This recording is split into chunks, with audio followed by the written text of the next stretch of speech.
Բարի օր, հանրային ռադիոյի եթերում առանց տողատակի հաղորդաշարի հերթական թողարկումն է, ես Լևոն Սարդարյանն եմ, խոսել եւ խոսելու ենք խնդիրների մասին, որոնք ուզում են կամ պետք է ուզեն։ Հասարակությանն այսօր իմ զրուցակիցն է Ազգային ժողովի քաղաքացիական պայմանագիր խմբակցության քարտուղար Արթուր Հովհաննիսյանը, բարև ձեզ։ Բարև ձեզ։ Պարոն Հովհաննիսյան,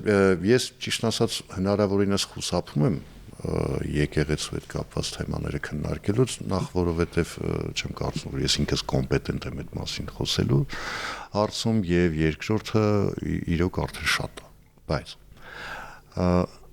Նիկոլ Փաշինյանի, վարչապետ Նիկոլ Փաշինյանի վերջին տեսաուղերձը ըստ էության այդ թեմայից խուսափելու հնարավորություն արդեն չի տալիս, հիշեցնեմ ուղղակի, որ պարոն Փաշինյանը առաջարկում էր մի քանի կետով լուծել, այսպես ասեմ, եկեղեցու հետ կապված խնդիրները, առաջինը դա տեղապահի ընտրություն, բնականաբար կաթողիկոսի հրաժարականից, ինքնակամ հեռացումից հետո կամ դրանից հետո նոր կանոնակարգի մշակում, ընդ որում առաջարկելով կառավարության օժանդակությունը եւ արդեն նոր կանոնակարգի հիման վրա եկեղեցական ժողովի հրավիրում եւ նոր կաթողիկոսի ընտրություն։ Հիմա սրա հետ մեկտեղ նույն վարչապետ արդեն սկսեց բացեի բաց խոսել, որ եկեղեցու վերնախավի որոշ անդամներ այլ պետության ազդեցության գործակալներ են, ուրիշ բան չասեց, ազդեցության գործակալներ։ Եվ արդյոք հիմա կարելի է ենթադրել, որ կուսակրոնություն, երեխա ունենալ եւ այլն, այդ ամենը ընդամենը ծխացածկույթ էր եւ հիմնական պայքարը գնում է հենց սրա դեմ։ Ոչ, ես նման ենթադրություն չի անի, որովհետև ձեր ասած խնդիրը, որը պետական անվտանգության հետ առնչություն ունեցող խնդիր է նաև, դա խնդիրներից մեկն է։ Միգուցե ամենագլխավոր խնդիրն է, միգուցե ոչ, նայած տեսանկյուն, որովհետև մի կողմում մենք խոսում ենք ուրեմն պետության եւ պետության անվտանգության մասին, մարդկանց մասին, որոնք օտարերկրյա օրակարգերի ազդեցության գործակալ են ըստ էության մեր երկրում, եւ մյուս կողմից խոսում ենք ուրեմն եկեղեցական կանոնակարգերի խախտման մասին, խոսում ենք հավատի մասին, խոսում ենք բաների մասին, ինչպես դուք իրավացիորեն հաղորդման սկզբում էլ նշեցիք, հարցի սկզբում, որ շատերս անգամ այդքան էլ կոմպետենտ չենք եկեղեցու ներքին հարցերը մեկնաբանելու եւ անգամ, հələ չեմ խոսում քննադատելու եւ այլնի մասին։ Ձեր թվարկածը խնդիր մի ամբողջ, խնդիրների ամբողջության մեջ մի խնդիր է, որը միգուցե ամենամեծ խնդիրներից մեկն է, բայց բնավ, այսպես ասած, տողատակում գործողությունների սկզբում, որևէ նման մտադրություն չի եղել, որ գիտեք ինչ, սա մեր գլխավոր խնդիրն է եւ մենք ծածկելով այլ ուրեմն խոսույթով պետքա գանք հասնենք այս խնդրին, առասարակ մենք որևէ հարցին այդպես չենք մոտենում։ Ընդհակառակը մեր մոտեցումը մշտապես եղել է այն, որ պետք է ուղիղ ասել այն ինչ որ կա, դրանից բխող հետևանքներով։ Իհարկե, այստեղ մենք հասկանում ենք մասշտաբները եւ տարբեր հարցերի տարբեր մոտեցումներ են լինում, բայց հիմնականում մեր մոտեցումը սա էլ եղել է եւ վարչապետն էլ ամենասկզբից էլ իհարկե շատերի համար շոկային հայտարարությամբ եւ նախադասությամբ, բայց խոսեց ճշմարտության մասին, ինչից հետո տեղի ունեցան արդեն գործընթացներ։ Եվ հիմա արդեն հասել ենք մի փուլ, ինչպես եւ մենք ենք ասել, որ անցնցում ճանապարհով հնարավորինս եղբայրական մթնոլորտում ես հարցը պետք է հանգուցալուծի, որովհետև որևէ մեկս չենք ուզում վնասել, որևէ մեկս չենք ուզում ուրեմն եկեղեցու ներքին գործերին խառնվել։ Մենք խոսում ենք շատ կոնկրետ դեպքերի մասին, որոնք բացահայտված են, որևէ կերպ չեն հերքվել եւ ըստ էության չեն էլ կարող այլևս հերքվել, եւ այդ լուծումը մենք տեսնում ենք, որ Փառք Աստծո եկեղեցու ներսում էլ կան մի շարք բարձրաստիճան հոգեվորականներ, մի շարք ուրեմն եկեղեցու սպասավորներ, ովքեր կանգնած են եկեղեցու նորոգման օրակարգի կողքին, եւ մենք հույս ունենք, որ այս ճանապարհային քարտեզը, որը իդեպ վարչապետի առաջարկած ճանապարհային քարտեզը չի, սա մի ճանապարհ է, որը հենց եկեղեցու կանոնակարգերով է նախատեսված, տեղապահի ընտրությունը, հետո եպիսկոպոսաց դասի կողմից, եթե ես չեմ սխալվում, նոր կաթողիկոսի ընտրությունը, դրան առաջարկը հնչել, այո, դրան ընդառաջ նաեւ կանոնակարգերի մշակում, որին այո, կառավարությունը իր ռեսուրսների իմաստով կարող է օժանդակել։ Ես կարծում եմ հիմա մտել ենք մի փուլ, որտեղ հանգուցալուծումը առավել քան տեսանելի է, եւ ես կարծում եմ, որ երկար ժամանակ չի անցնի, երբ որ ուրեմն եկեղեցու նորոգման օրակարգը կմտնի իր արդեն գործնական փուլ։ Վերջին իրադարձությունների լույսի ներքո իշխանություններին ուղղված երկու հիմնական մեղադրանքները հիմա փորձեմ բարձրաձայնել։ Առաջինը, դուք ինքներդ մատնանշեցիք բարձրաստիճան հոգևորականներին, arczepiskoposներին եւ եպիսկոպոսներին, որոնք միացան կաթողիկոսի հրաժարականի պահանջին, այդ խմբի այսպես հանգամանքը մատնանշելով ասացին, ահա տեսեք, որ այնտեղ կուսակրոնության եւ այլնի խնդիր իշխանությունը չի հետևում, որովհետեւ այդ խումբը ինքը իրենով կամ դրանց մի մասը այդ եպիսկոպոսած դասի առնվազն սրբեր չեն։ Հիմա ինչ կպատասխանեք, օրինակ, դե ասում են, այս մարդիկ իրենք մեղսավոր են, հա, հիմա մեղսավորության համար մեղադրում են մեկ այլ խմբի։ Այդ ինչպես է ստացվում։ Տեսեք, մենք խոսում ենք փաստերով։ Մեզ համար որպես քաղաքական ուժ, որը կառավարող ուժ է Հայաստանի Հանրապետությունում, մի երկրում, որտեղ հայ առաքելական եկեղեցին մեր պետության գլխավոր հենասյուներից մեկն է, չի կարող թույլ տալ, որ ուրեմն եկեղեցու ներսում նման քայքայիչ գործընթացներ տեղի ունենան։ Եվ մեր ամենաառաջին հարցադրումը, ուղիղ հարցադրումը հետևյալն է եղել. ուրեմն կաթողիկոսը զավակ ունի։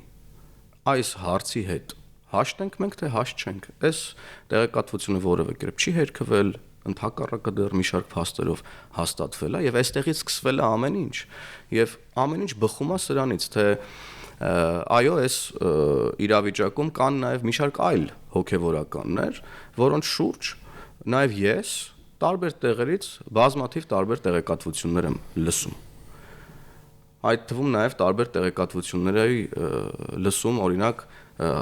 հավաքներին մարդկանց ստիպողաբար տանելու մասին, բայց քանի դեռ որևէ փաստական հանգամանք ես չեմ տեսել կամ մենք չենք տեսել, մենք դրա մասին վերջնականապես խոսել հաստատապես չենք կարող, ինչպես որ ձեր կողմից հիշատակված մի շարք իրավիճակներում,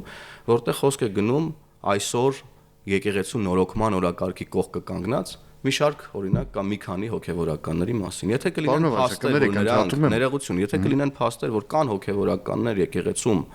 որոնք ուրեմն դուրս են եկել եկեղեցու կանոնակարգերի տրամաբանությամբ, սրբապղծություն են գործել եւ այդպես շարունակ, ապա նրանց ուրեմն ծառայությունը եկեղեցուն, շարունակականությունը պետք է դիտարկվի եկեղեցու կանոնակարգերի համաձայն համապատասխան հանձնախմբերի կողմից եկեղեցու ներսում։ Սա է իմ ընկալումը եւ սա է մեր ընկալումը, այստեղ ուրիշ ընկալում չի կարող լինել։ Եթե այսօր կան եպիսկոպոսներ, որոնք կանգնած են եկեղեցու նորոգման կողքին, օրակարգի կողքին, նրանք կանգնած են եկեղեցու նորոգման օրակարգի կողքին։ Մնացած բոլոր հարցերը, եթե նրանց հետ կապված հետագայում կամ այսօր ինչ-որ հարցադրումներ կան կամ կլինեն, ապա պետք է լուծվեն եկեղեցու կանոնակարգերի համաձայն, ինչպես որ մենք պատկերացնում ենք, որ եկեղեցու կանոնակարգերի համաձայն պետք է լուծվի Կտրիչ Ներսիսյանի հարցը։ Մենք ուրիշ բան չենք ասում, չէ՞, մենք ասում ենք, որ Կտրիչ Ներսիսյանը, քանի որ խախտել է կուսակրոնության ուխտը, պետք է հեռանա, գա տեղապահի ընտրություն տեղի ունենա, ինչից հետո կանոնակարգերը ուրեմն փոփոխվեն, ինչից հետո տեղի ունենա կաթողիկոսի ընտրություն։ Մենք ըստ էության որևէ բան եկեղեցու կանոնակարգերից դուրս չենք ասում, չենք առաջարկում, չենք ստիպում, չենք պարտադրում։ Այս ողջ պատմության մեջ, եթե կհայտնվեն այլ եկեղեցականներ, ինչպես օրինակ Արշակ Խաչատրյանը կամ այլ անուններ, որոնք խախտել են իրենց ուխտը կամ զբաղվել են այլ եւ այլ գործունեությամբ, որը դուրս է եկեղեցական կանոնակարգերից, ապա նրանց հարցերը պետքա ուրեմն հասցեագրվեն եկեղեցու ներսում գործող համապատասխան կառույցների։ Հիմա եկեղեցու ներսում գործող համապատասխան կառույցները ասում են կաթողիկոսի հետ կապված խնդիրները թողեք եկեղեցու ներսում մենք լուծենք։ Եկեղեցու ներսում եղած համապատասխան կառույցների ուրեմն վերաբերյալ այս պահին կա շատ կոնկրետ գնահատական, քանի որ ուրեմն այդ կառույցներում եղած բարձրաստիճան հոգևորականները փաստերով ուրեմն մեղադրվում են սրբապղծության մեջ եւ ոչ միայն, այլև մի շարք քրեական օրենսդրության հոդվածների խախտումների մեջ եւ հետեւաբար այստեղ շատ լուրջ լեգիտիմության հարց կա եւ այդ լեգիտիմության հարցը ձեր նշած եկեղեցական կառույցների վերաբերյալ առաջին հերթին բարձրացնում են հենց եկեղեցու ներսում մի շարք եպիսկոպոսներ եւ արքեպիսկոպոսներ։ Որոնցից մի քանիսի միջայլոց կասկածում դրա համար որ զավակում են, չէ՞։ Դե կասկածվելը ես կարծում եմ դա մի ուրեմն կատեգորիա է, որը կամ պետքա հերքվի, կամ պետքա հաստատվի։ Կաթողիկոսի երեխայի անունազգանումը դեռ չի հրապարակվել, չէ՞։ Ես ուրեմն փորձեմ հնարավորինս հեռու մնալ այդ թեմայից, քանի որ կաթողիկոսի զավակը ուրեմն որևէ առնչություն չունի այս օրակարգի հետ եւ այսպես ասած նրա ինքնությունը ամեն կերպ պետքա չբացահայտվի քաղաքական խարդավանքների եւ թիրախավորման զոհ չդառնալու համար։ Ես հույս ունեմ, որ որևէ տեղ չի հրապարակվել նրա անուն-ազգանունը։ Վաղուց արվել է։ Բայց լսեք դուք ուրեմն ինձանից լավ տեղյակ եք դիմաց։ Հա, մեր գործընկերները հրապարակի ժամանակին հրապարակել են։ Տեսեք, երկրորդ մեղադրանքը որ կա, հնչում է մոտավորապես այսպես. իշխանությունը փորձում է իր կառավարման տակ վերցնել, ոչ թե պետության, այլ իր կառավարման տակ վերցնել հայ առաքելական եկեղեցին եւ պնդումը պարոն Փաշինյանի թե պատարագից առաջ պետք է հնչի Հայաստանի Հանրապետության օրհներգը, այն հարցերը, որ հերթականությունը, որոնց մասին մենք քիչ առաջ խոսեցինք, դա խոսում են մասին, որ իշխանությունը ուզում է իր, այսպես ասեմ, կոնտրոլի տակ վերցնել, հա, վերահսկողության տակ վերցնել հայ առաքելական եկեղեցին, որպեսզի ազատվի իրեն խանգարող կառույցից, միակ համազգային։ Եվ պարակտում եք եկեղեցին որևէ կերպ երբեք չի կարող խանգարել ուրեմն մեր պետականությանը, կարող են խանգարել եկեղեցու ներսում գտնվող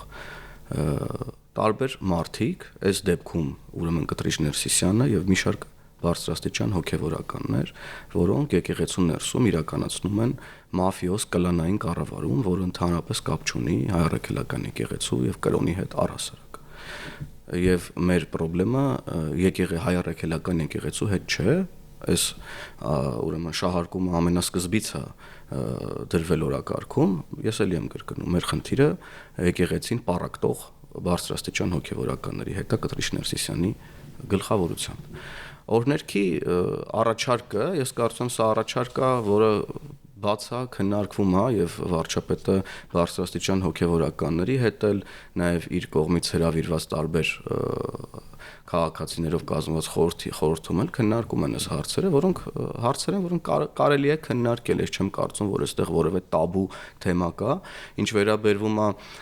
դիտարկմանը, որ դե օրհներգը ասում են հնչում, թող հնչի, ուրեմն իշխանությունը փորձում է ենթարկեցնել ներողություն, բայց խոսքը Հայաստանի Հանրապետության պետական օրհներգի մասին է եւ ոչ քաղաքացիական պայմանագիր կուսակցության օրհներգի։ Քաղաքացիական պայմանագիր կուսակցությունը, այո, Հայաստանի Հանրապետությունում կառավարող ուժ է, Հայաստանի Հանրապետության քաղաքացիների քվեներով ազատ արդար թափածին կտրությունների արդյունքում, որը տեղի ունեցել պատերազմից 1 տարի հետո։ Եվ ուրեմն այստեղ որևէ տրամաբանություն ես չեմ տեսնում, ասել իշխանությունը փորձում է ենթարկեցնի եկեղեցուն, ոչ, իշխանությունը որպես պետական կառավարում իրականացնող թիմ ամեն բան անում է, որ եկեղեցի պետություն հարաբերությունները լինեն հնարավորինս հարթ եւ ուրեմն պետությունը ծառայի եկեղեցու հավիտենականությանը, եկեղեցին էլ ծառայի պետության հավիտենականությանը, պետությունն իր կառույցներով, եկեղեցին իր կառույցներով։ Ես նաև դիտարկում տեսա լրագրողը ինձ հարցադրում ուղեց քանի օր առաջ, ասում է Հայաստանի Հանրապետության դեսպանները հանդիպում են հայ առաքելական եկեղեցու արտերկրյա կառույցների հետ, մեր եկեղեցիների, մեր թեմերի առաջնորդների հետ տարբեր երկրներում ու sense բանով էլի, այ տեսեք, հա, ասում եմ, բայց Ժորժ ջան, խնդիրն ինչու՞մն է, որ Հայաստանի Հանրապետության պետական կառույցի ներկայացուցիչը հանդիպում է հայ առաքելական եկեղեցու կառույցի ներկայացուցչի հետ։ Խնդիրը ստեղ որտեղ է։ Պետքա բա հանդիպեն, բա պետքա քննարկեն պետական կարևորության եւ եկեղեցական կարևորության նշանակության հարցեր։ Բա որ երկրի ուրեմն պետական կառույցի ներկայացուցիչները պետք է հանդիպեն հայ առաքելական եկեղեցու ներկայացուցիչների հետ, ես չեմ հասկանում, որ նշածս շրջանակները հանգստանան վերջի վերջո։ Հայ առաքելական եկեղեցին, կրկնում եմ, Հայաստանի Հանրապետության հենասյուներից կարևորագույն հենասյուներից մեկն է եւ մենք ամեն բան անելու ենք հայ առաքելական եկեղեցու հավիտենականությունը ապահովելու համար եւ հայ առաքելական եկեղեցուց դուրս վռնդելու համար մաֆիոզ շրջանակներին, որոնք արդեն տասնամյակներ է հայ առաքելական եկեղեցին դարձրել են ես կարծում եմ կրոնից շատ հեռու այլ կառույց։ Լավ, մի քիչ խոսենք աշխարհիկ թեմաներով, եթե թույլ տաք։ Տեսեք, Ադրբեջանը բողոքի նոտա հղեց 2 օր առաջ կապված Հայաստան-Եվրամիություն ռազմավարական գործընկերության օրակարգի հետ, այնտեղ տեղ գտած ձևակերպումների հետ, ասելով, որ դա հակասում է խաղաղության այն գործընթացին, որի մեջ հիմա գտնվում են Հայաստանն ու Ադրբեջանը։ Նախ, եթե լրիվ անկեղծ խոսենք, առանց տողատակի, հա, Հայաստանն ու Ադրբեջանը իրոք խաղաղության գործընթացի մեջ են, հաշվի առնելով այն հռետորաբանությունը, որը ոչ միայն չի դադարում Բաքվում հնչել, այլև հասկանում է ըստ էության եւ նոր պատվերներ են իջեցվում։ Ես կխոսեմ նրա մասին, ինչ կա հողի վրա։ Քննարկումները ադրբեջանական կողմի հետ բոլոր հարթություններում բավականին ակտիվ են։ Օգոստոսի 8-ին ստորագրված փաստաթղթերից հետո եւ ընդհանուր դրանից առաջ էլ արդեն տարի 7 ամսից ավել է, որովե կրակոտ սահման չկա։ Այդ փաստաթղթերի ստորագրումից հետո որևէ բացի հրապարակային խոսույթից գործնական տիրույթում որևէ հրաժարում, հետքայլ չկա ընդհանրապես ոչ մեր կողմից, ոչ Ադրբեջանի կողմից, ընդհակառակը կա քայլ առաջ, մասնավորապես ուրեմն բեռների տեղափոխումը, հա, երկաթգծով Ադրբեջանի տարածքով դեպի Հայաստան, հիմա արդեն նավթամթերքի տեղափոխումը հաստատվեց նաև վրացական կողմից։ Այսինքն գործնական իմաստով ամեն բան գնում է առաջ։ Այո, եւ մենք էլ ունենք դիտարկումներ եւ մտահոգություններ հրապարակային խոսույթի հետ կապված, այն խոսույթի, որը չի բխում օգոստոսի 8-ի փաստաթղթերից, եւ այս իմաստով վերջերս ԵԱԿ խորհրդարանական վեաժողովի նիստերի ժամանակ մենք հայկական պատվիրակությունով հանդիպեցինք ադրբեջանական պատվիրակության հետ։ Դա այն պատվիրակության կազմն էր, որի հետ մենք մշտապես կռիվների, հա, մեջ էինք, բանավեճերի մեջ էինք հենց ԵԱԿ խորհրդարանական վեաժողովում դեռևս մինչև 44-օրյա պատերազմը եւ նաեւ դրան հաջորդող շրջանում, բայց ես կարող եմ արձանագրել, որ այս անգամ հանդիպումը, որը ըստ էության առաջինն էր պատվիրակությունների մակարդակով, աննախադեպ էր դրական մթնոլորտի իմաստով, մենք այդ հանդիպման ժամանակ հնչեցրել ենք մեր բոլոր մտահոգությունները հասցեական կապված հրապարակային խոսույթի հետ եւ կապված տարբերությունների հետ հրապարակային խոսույթի եւ պատասխանը հետեւյալն էր, որ Ադրբեջանը հավատարիմ է օգոստոսի 8-ին ուրեմն կնքված համաձայնագրերին, Ադրբեջանում ամեն բան անում են խաղաղության օրակարգը սպասարկելու համար եւ բնականաբար հրապարակային խոսույթներից ամեն մեկը իրենց մեկնաբանություններն ուներ, որի հետ մենք կամ համաձայնենք կամ ոչ, բայց ամեն դեպքում մենք շարունակելու ենք աշխատանքները, որպեսզի հրապարակային խոսույթում եւս ամեն բան ուրեմն իդենտիկ լինի այն փաստաթղթերի հետ, որոնք որ մենք ստորագրել ենք օգոստոսի 8-ին։ Ցավում ենք, այո, որ դեռ կան ուրեմն խաղաղության օրակարգից չբխող խոսույթներ Ադրբեջանի տարբեր պաշտոնյաների կողմից, ընդհանուր ամենաբարձր պաշտոնյաների կողմից, բայց այս իմաստով մենք շարժվելու ենք մեր օրակարգով, չենք տրվելու որևէ ուրեմն այլ օրակարգի, որոնք շեղելու են մեզ խաղաղության օրակարգից։ Հայաստանի Հանրապետությունն ունի իր օրակարգը եւ այդ օրակարգով համաձայնել հենց Եվրամիության հետ ռազմավարական համաձայնագրի հետ հուշագիրը ստորագրել է եւ այնտեղ որևէ կետ չկա եւ որևէ պարտավորություն կամ անելիք չունի Հայաստանի Հանրապետությունը, որը կարող է ուրեմն խափանել կամ հակասել խաղաղության օրակարգին։ Այսինքն այստեղ ստացվում է հետեւյալ պատկերը, որ Ադրբեջանը սկսում է անհանգստանալ, որ Հայաստանին հասկսում է հաջողվել դիվերսիֆիկացնել իր հարաբերությունները, այդ թվում նաև արևմտյան ոչ միայն առանձին երկրների, արդեն հիմնական կառույցներից մեկի հետ, Եվրամիության հետ, եւ դա վաղը մյուս օրը կարող է օրինակ ինչ-որ խնդիրներ ստեղծել, եթե հանկարծ օրինակ Բաքվում այլ տրամադրությամբ։ Գիտեք, ես չեմ բացառում եւ բնականաբար չեմ էլ կարող բացառել եւ բնականաբար չեմ էլ կարող հաստատապես կամ մոտավորապես էլ, հա, ասել այս պահին, թե ինչ կա այլ մարդկանց ուղեղներում, ամեն դեպքում մենք պետք է ստեղծենք զսպման մեխանիզմներ անգամ ձեր ասած սցենարի դեպքում եւ այդ զսպման մեխանիզմները Հայաստանի Հանրապետության պետական համակարգերի կայացումն է եւ այդ ուղղությամբ բազմաթիվ աշխատանքներ են իրականացվում, ուրեմն մեր պաշտպանունակության ուժեղացումն է, որի ուղղությամբ աննախադեպ աշխատանքներ են իրականացվել եւ իրականացվում եւ բնականաբար, ինչպես դուք իրավացիորեն նշեցիք, մեր արտաքին քաղաքական ուրեմն բալանսավորված քաղաքականությունն է, որը հաջողվում է Եվ այո, չեմ բացառում, որ այդ հաջողությունները կարող են շատերի համար դուրեկան, մեղմ ասած, հաճելի չլինել եւ դրան խանգարող խոսույթ եւ օրակարգեր առաջ մղվեն, բայց ամեն դեպքում սա պետք է մեզ չխանգարի առաջ շարժվելու մեր օրակարգերով։ Ես կարծում եմ, որ այս պահին խաղաղության օրակարգին խոչընդոտող հանգամանքներ հողի վրա մենք չունենք եւ օրորի խաղաղությունն էլ ավելի է ամրապնդվում եւ ես կարծում եմ, որ խաղաղությունը հատկապես կամրապնդվի առաջիկա խորհրդարանական ընտրությունների արդյունքներով։ Քանի որ խորհրդարանական ընտրություններից դուք խոսեցիք, տեսեք, հանդիմադիր դաշտի մի շարք, այսպես կարկառուն ասեմ, երևելի ասեմ, ներկայացուցիչներ պնդում են, որ թե Ադրբեջանը, թե մասնավորապես Թուրքիան ու հատկապես Թուրքիան ամեն ինչ անում է, որպեսզի խորհրդարանական ընտրություններում հաղթի հենց ձեր քաղաքական ուժը եւ դրա համար անգամ ընտրություններից հենց անմիջապես առաջ միգուցե Թուրքիան կբացի հայ-թուրքական սահմանը, որպեսզի դա դառնա հերթական փաստարկը ձեր ձեռքին հաղթաթուղթը, որ տեսեք մենք տանում ենք խաղաղության, որ Հայաստանը հապաշրջափակվում է։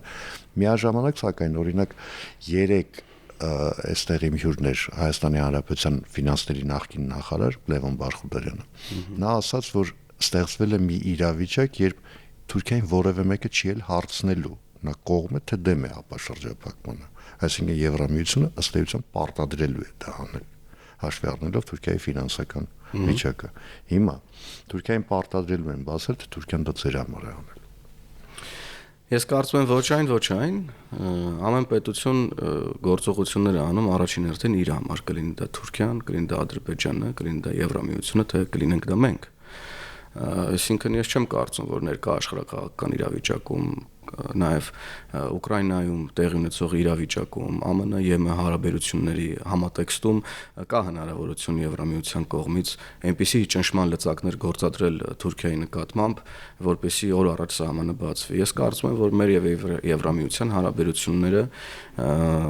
այնպիսին են, որ Եվրամիությունը ամեն կերպ օժանդակում է եւ օգնում է, որպեսզի հայ-թուրքական Հայաստան-Թուրքիա հարաբերությունները կարգավորվեն, բայց մեր խոսակցությունն էլ ուրեմն Թուրքիայի հետ շատ կոնկրետ է եւ ուղիղ է։ Այս իմաստով գիտենք պայմանավորվածություններ կան ձեռք բերված, որոնք ցավոք սրտի մինչև հիմա հողի վրա չեն իրականանում, բայց մենք էլի ու էլի աշխատում ենք թուրք գործընկերների հետ։ Իհարկե, այս օրակարգը կապ ունի նաև Հայաստանի եւ Ադրբեջանի միջև խաղաղության օրակարգի վերջնականացման հետ, բայց գալ եւ ասել, որ կամ նման մեղադրանք հնչեցնել կամ նման դիտարկումներ ունենալ, որ Ադրբեջանն ու Թուրքիան ահա աջակցելու են քաղաքացիական պայմանագիր կուսակցությանը, որ Հայաստանի Հանրապետությունում մեծամասնություն կազմի, սա ներողություն, բայց աբսուրդի եւ դավադրությունների էլի ժանրից է։ Քաղաքացիական պայմանագիր կուսակցությանը աջակցում է բացառապես Հայաստանի Հանրապետության ժողովուրդը եւ վերջ։ Մնացած հանգամանքները, ինչի համար աջակցում է Հայաստանի Հանրապետության ժողովուրդը, բխում է քաղաքացիական պայմանագիր կուսակցության նախընտրական ծրագրից, կառավարության ծրագրից, կայացրած որոշումներից, ժողովրդի հետ հանդիպումների արդյունքում ձևավորված որոշումներից եւ օրակարգերից։ Այսինքն մենք իրականացնում ենք Հայաստանի Հանրապետության զարգացման եւ ժողովրդի բարեկեցության ուղղված քաղաքականություն, Հայաստանի Հանրապետության շուրջ խաղաղություն ուրեմն հաստատելու քաղաքականություն եւ դրա համար ենք ակնկալում, որ Հայաստանի Հանրապետության ժողովուրդը տալու է մեզ իր վստահության քվեն առաջիկա ընտրություններում։ Եթե այդ հանգամանքների թվում կլինեն Թուրքիայի հետ սահմանի բացումը, կլինեն ճանապարհների ապաշրջափակումը, կլինի այս կամ այն հարցը, որը այս կամ այն կերպ կապ ունի Թուրքիայի, Ադրբեջանի, Ռուսաստանի, Եվրամիության, ԱՄՆ-ի հետ,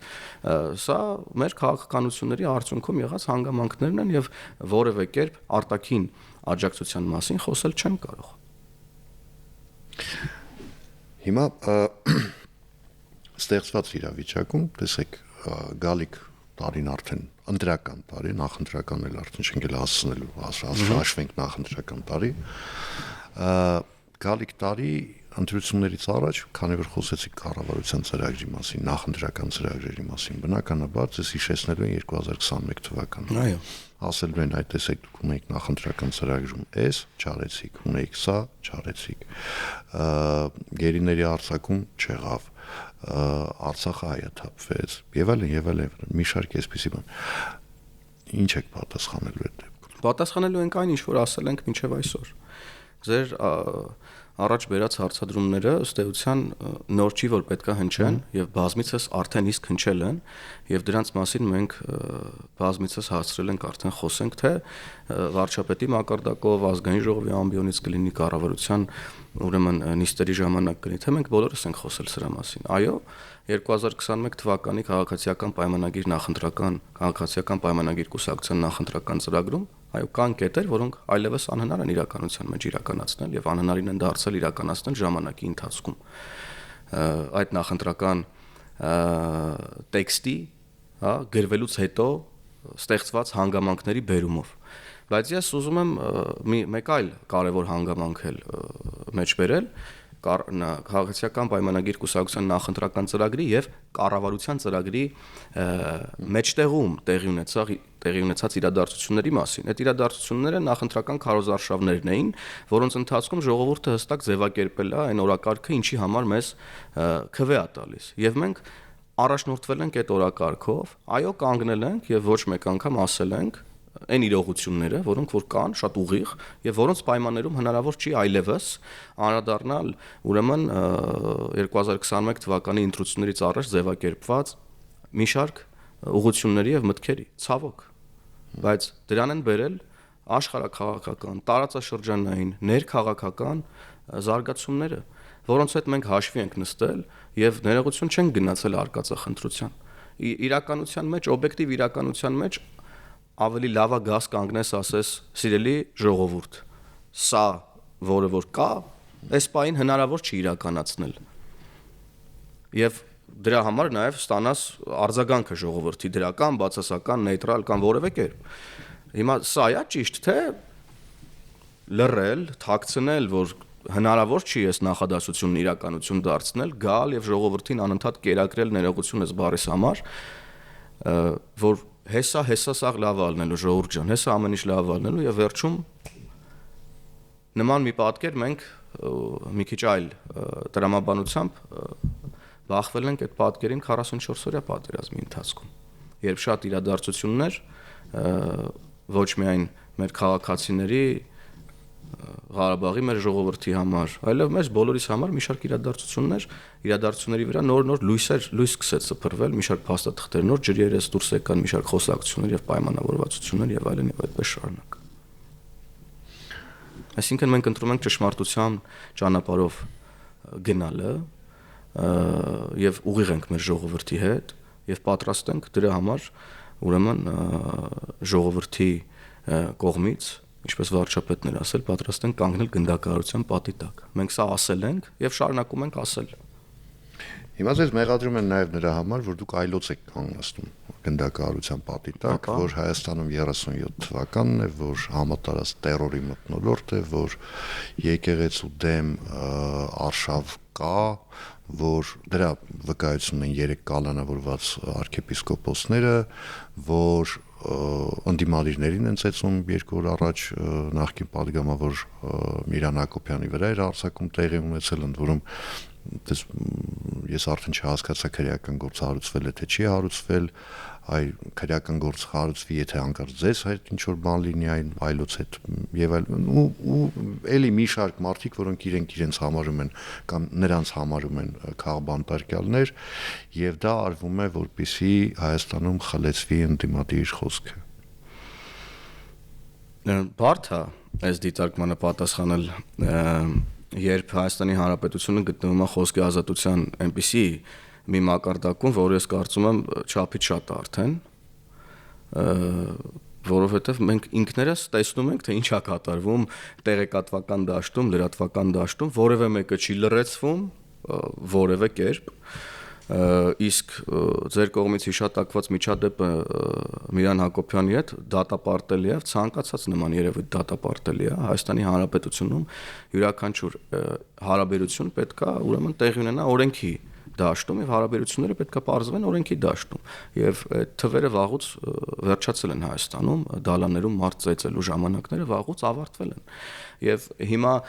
մեզ լսող մարդիկ էլ հիմա որ նայում են իրանք տեսնում են չէ ասենք, ինչա տեղի ունենում Հիմա տեղեկատվական դաշտում։ դալաններում չեմ ծեցում, դալմայում է։ Ինձ չգիտեմ արդեն։ Ես արդեն այդ մեխանիզմներին ծանոթ չեմ, չգիտեմ։ Պետքա օրենքը զբաղվի այդ մարդկանցով, ովքեր որ փորձում են, այսպես ասած, ինքնադատաստան կազմակերպել այս կամ այն, ուրեմն իրավիճակներում։ Ինչ վերաբերվում է եկեղեցու դեմ արշավին, կարծում եմ մենք բավականին մանրամասն սրա մասին խոսեցինք եւ ես եւս մեկ անգամ, որպես ես եւս մեկ անգամ պետք է ասեմ, այո, դա ընդդիմադիրների քաղաքական խոսույթն է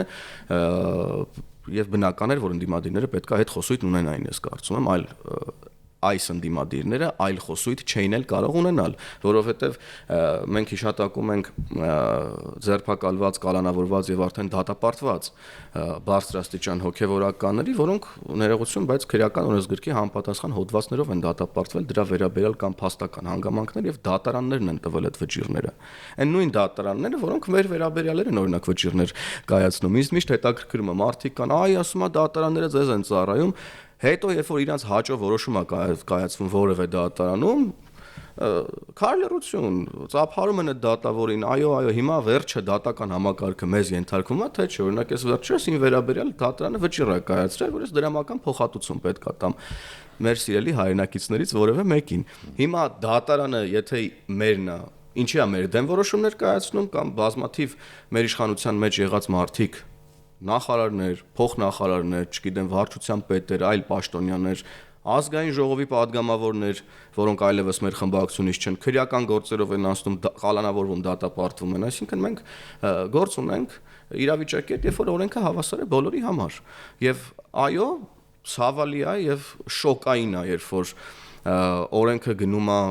arczepiskopos-ի դուրնա ծեծում, ներողություն, տարբեր քրեական հոդվածներ խախտելու, մարդկանց, չգիտեմ, ահաբեկչական ակտ նախապատրաստելու համար, մի դեպքում, մյուս դեպքում հեղաշրջման կոչ անելու համար, այն մյուս դեպքում մի հատ լրիվ ուրիշ պատմության համար։ Հիմա ներողություն, այստեղ եկեղեցին ինչ կապ ունի այս ամեն ինչը։ Ինչ եք բերում եկեղեցուն խառնում այս մարդկանց արածի հետ։ Ինչի։ Հիմա ներողություն, մենք ենք եկեղեցին թիրախավորում, թե դուք եք թիրախավորում եկեղեցին, փորձելով եկեղեցու անվամբ պաշտպանել մարդկանց, որոնք ներողություն եկեղեցու հետ բացարձակապես եւ օրենքի հետ, բարոյականության հետ բացարձակապես կապված օրակարգով չեն ապրում։ Շնորհակալություն զրույցի համար։ Հիշեցնեմ այսօր իմ զրուցակիցներ Ազգային ժողովի քաղաքացիական պայմանագիր խմբակցության քարտուղար Արթուր Հովհաննիսյանը, ես Լևոն Սարդարանն եմ, կհանդիպենք արդեն վաղը նույն ժամին, նույն վայրում, հաջողություն եւ համբերություն բոլորիս։